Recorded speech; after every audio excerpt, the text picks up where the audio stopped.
Hi guys, இந்த மாதிரி வெண்பொங்கல் யாருக்கெல்லாம் பிடிக்கும்னு சொல்லுங்கள் கமெண்ட்டில். எனக்கு ரொம்ப பிடிக்கும். ஏன்னா இந்த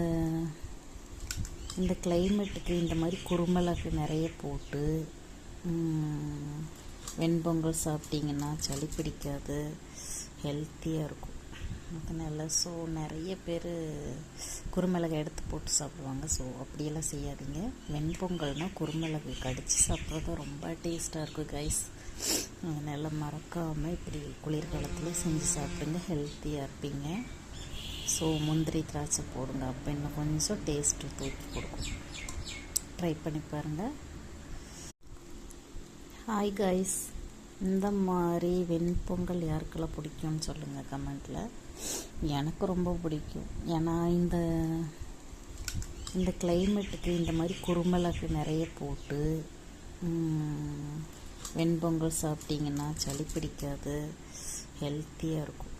அதனால் நிறைய பேர் குறுமிளகு எடுத்து போட்டு சாப்பிடுவாங்க. அப்படியெல்லாம் செய்யாதீங்க.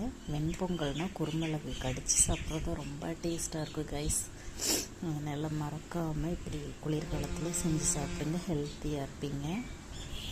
முந்திரி திராட்சை போடுங்க, அப்போ இன்னும் கொஞ்சம் டேஸ்ட்டு தூக்கி கொடுக்கும்.